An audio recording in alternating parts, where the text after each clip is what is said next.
Hi, it's Sister Manic from Live2U.com.au. We're here at the Oaks Hotel at Kathleen's room. We're about to interview 1,000 Needles in Red. They're a new Aussie rock group, pretty hardcore. Follow me. All right, so we're in here and we're going to have a chat to the fellas and find out what 1,000 Needles in Red is all about. Because nobody seems to know. It's all top secret. It's very new, very fresh. We all know who Clint is, Butterfly Effect. And we've heard a little bit about Tristen, the band that you were in, Tristen. What was that? Previously Kill the Capital, which was a local Sydney band. So what we're going to do with the fellas tonight is have a bit of game of stick, and we're really shit at it, actually. So I really don't know what's going to happen. I hope there's no bets on the table. Okay, so tell us how you guys got together. We did show up in Brisbane once upon a time. In Costa-Dina. That's right. And used her on the bill, and so cold. It was a really good show. So that's actually where we first met. What's this mean for Butterfly Effect? Nothing really. It doesn't really mean anything to the brothers. It's just, this is what we do. It's to fill a gap. Music. Yeah, to fill a gap. I mean, from really, to be honest, like where I started with the Butters is like where I really, enjoyed most of my time. I still love exploring that sound, but me and Trizo were looking for something to do together, and this was the closest thing to what I used to really love doing. More creative control here with this? Oh, way more creative control. Okay. Even though like Trizo sending me the whole songs, I can still call up and say, hey, dude, can you do this here and here? But it's just because it's only the two of us really writing. We're just relying on each other so much more, and it's so much more creative and it's fun. So what do you guys listen to? You kick back, you go home, what do you listen to? Oh man, I listen to sort of old stuff. Yeah, I just really like the sort of, like Thin Lizzy and T-Rex and shit like that. I just like the old rock tunes, man. That's really doing it for me at the moment. But I went through a whole phase where I was listening to like opera and shit just not too long ago. Like all the musicals, like Magic Fleet and all that sort of shit. But I love honestly anything pretty much. I don't have to think too much about it. Quick, striker on the veranda!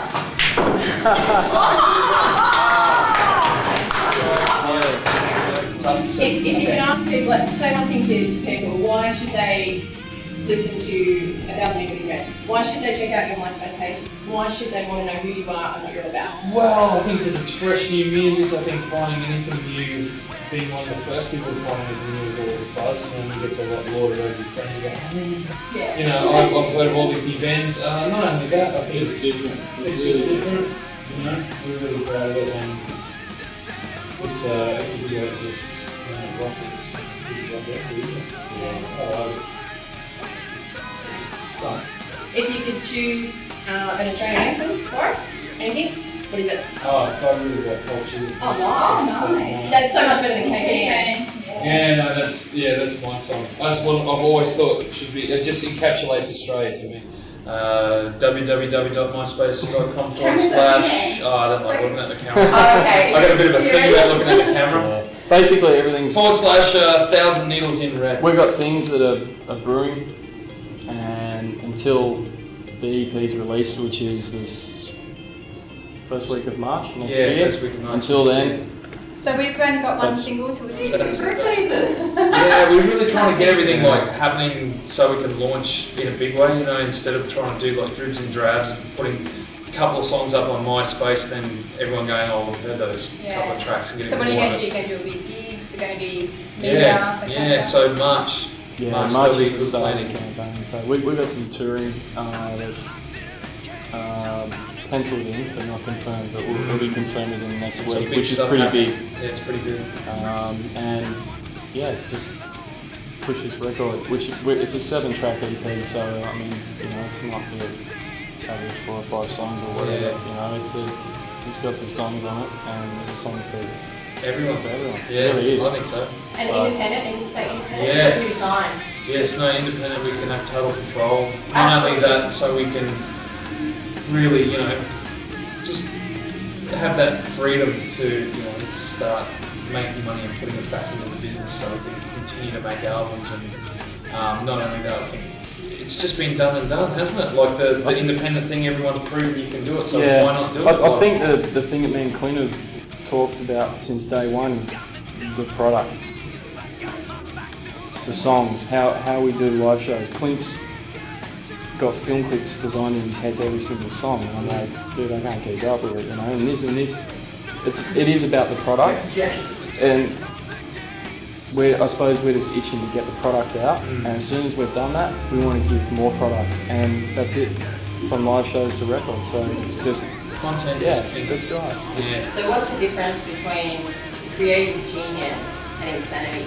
Alcohol and drugs. Right, that's the fine line. Man, I don't even know if there is a line anymore. Like, I think sometimes that there's no line. It's just what it is. You know? So, but for other people, there's definitely a line, and it's in between. She never showed me. But yeah, I reckon you're right. Drugs and alcohol. That's the difference. I think that's the difference. Cutting up. When you check out 1,000 Needles in Red's MySpace page, you need to also check out Tristen's MySpace page. He's got some really interesting pictures of his pussy. And his pussy actually has a really interesting shape. And we want to know, was it a gang shape or did you do that on your own?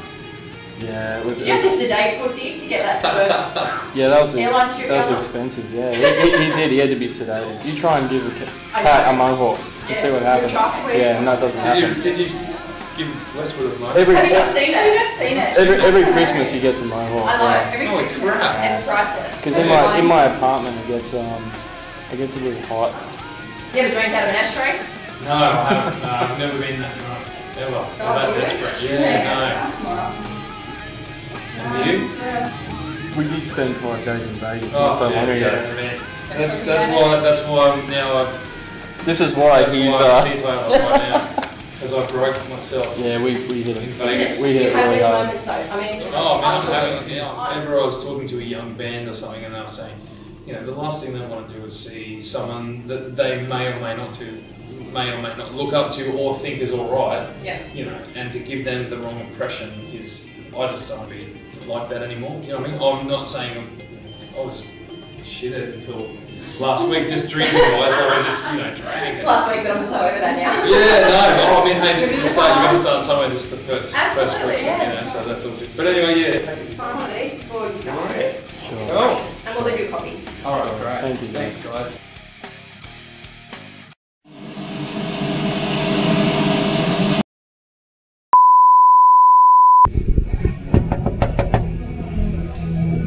I can't get in. Just wait till that ball goes in. Oh, yeah, that's right. How professional is that? You know everyone's sleeping. Stay here. Okay.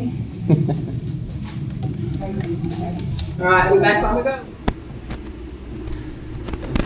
That's the face. Actually, there's Westwood there if you want to have a look. Oh, wait, you have to make roadkill.